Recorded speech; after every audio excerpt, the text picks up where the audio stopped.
Până și de aici se vede cascada.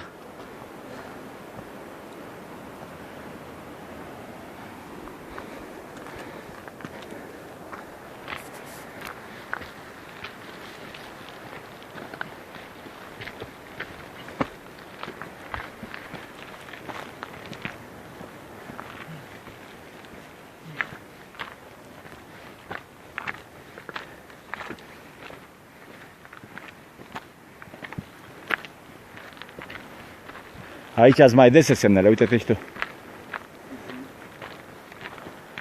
Și cred că trecem până lângă cabanele aia două. Sau ce sunt, restaurante, ce sunt? Hai zis că nu sunt cabane pe aici.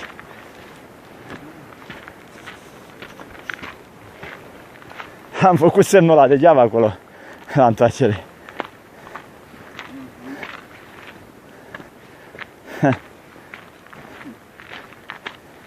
Era o scurtătură pe acolo, oricum. Da.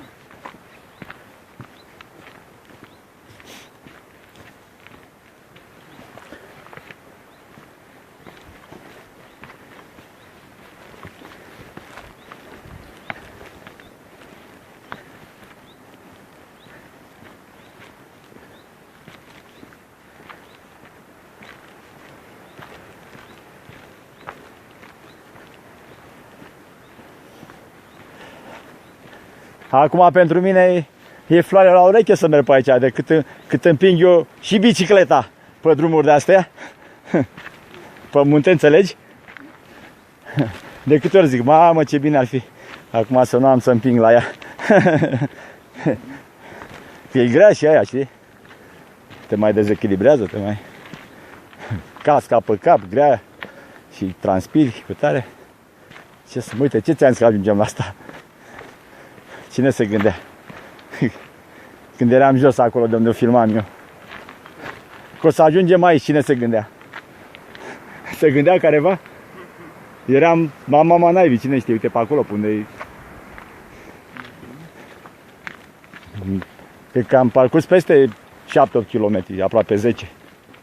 Da, aici, de acolo, de la telecabină.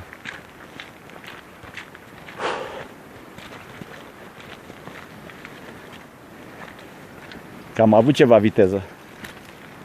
Și îmi pare bine că tu ai rezistat și ții la asta, bravo.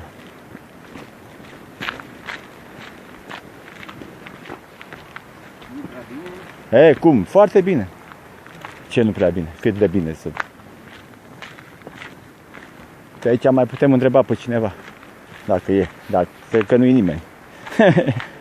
Cred că nu e nimeni. Ziceam că să întrebăm pe cineva, dar o fi părăsit. Ce zici? Nu e foarte eficient să fii Google Map, dar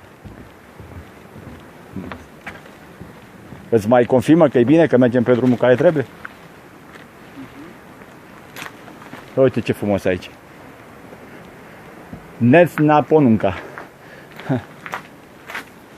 Uite acum niște vodapodii, cascada.